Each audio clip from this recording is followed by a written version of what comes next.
அந்த anti drug campaign வந்து நம்ம சிஎம் சார் பண்ணார். பார்க்கறதுக்கு ரொம்ப அழகாக இருந்தது, சூப்பராக இருந்தது.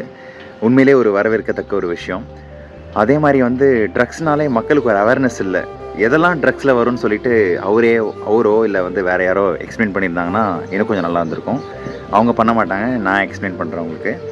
ஸோ ட்ரக்ஸ்னாலே நம்ம என்ன நினச்சிட்டு இருக்கோம், இந்த மாதிரி கஞ்சா, எல்எஸ்டி, ஹெராயின், இந்த மாதிரி பெரிய பெரிய போதை பழக்கங்கள் தான் வந்து இல்லீகலாக இருக்கிறது மட்டும்தான் வந்து நம்ம ட்ரக்ஸ்ன்னு நினச்சிட்டு இருக்கோம். அப்படி கிடையாது.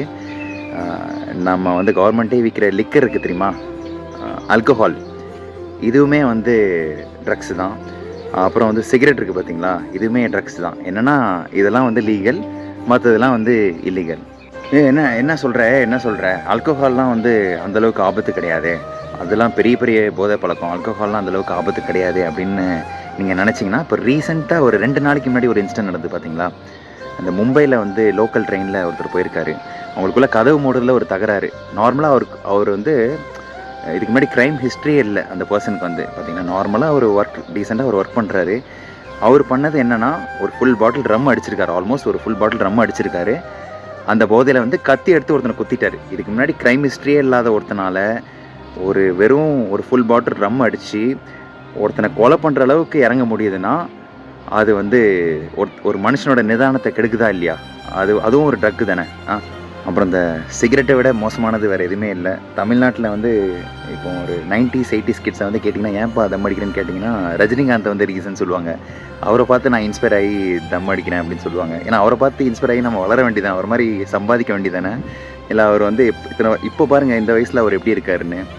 சரி, அவர்கிட்ட வந்து காசு இருக்குது, அவர்கிட்ட வந்து he'll have access to all the treatments in the world.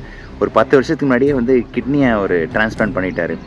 So இப்போ பாருங்கள் எவ்வளோ ஜம்முன்னு இருக்கார். அவரே வந்து அட்வைஸ் பண்ணுறாரு, இந்த மாதிரி அளவாக எப்பயாவது ஒரு நாளைக்கு ஒரு ஃபங்க்ஷனோ ஏதாவதுனா லைட்டாக போட்டுக்கோங்க அப்படின்னு அட்வைஸ் பண்ணுறாரு. ஏன் அதையே நீங்கள் கேட்க மாட்டீங்க? ஸோ தமிழ்நாடு மட்டும் இல்லை, இங்கே தெலுங்கானாவில் ஹைதராபாத்தில் என்னோடய ஃப்ரெண்டு ஒருத்தர் இருக்கான். அவனும் ஒரு மிகப்பெரிய ரஜினி ஃபேன். அவன் வந்து ஊதி தள்ளுவான் சிகரெட். ஒரு நாளைக்கு 10-15 சிகரெட் ஊதி தள்ளுவான். ஆஃபீஸ் வந்து ஒரு மாடி தான், ஓகேங்களா. ஸோ அதுக்கு வந்து லிஃப்ட்டுக்கு 5 நிமிஷம் வெயிட் பண்ணுறான். ஏன்னா மாடி படிக்கட்டு ஏற முடியல. ஒரு 30 வயசு தான் ஆகுது, மாடி படிக்கட்டு வந்து ஏற முடியல. ஸோ இந்த மாதிரிலாம் வந்து நம்ம சஃபர் ஆகிட்டு இருக்கோம். ஸோ அதனால் நல்லா புரிஞ்சுக்கோங்க, சிகரெட்டும் ஆல்கஹாலும் ட்ரக்ஸு தான், அதை பண்ணுறதும் தப்பு தான். ஸோ அதையும் வந்து நம்ம கவர்மெண்ட் வந்து நம்மளுக்கு தெளிவாக சொல்லியிருந்தால் நல்லா இருந்திருக்கும். அவங்க சொல்ல மாட்டாங்க, ஏன்னா விற்கிறதே அவங்க தான்.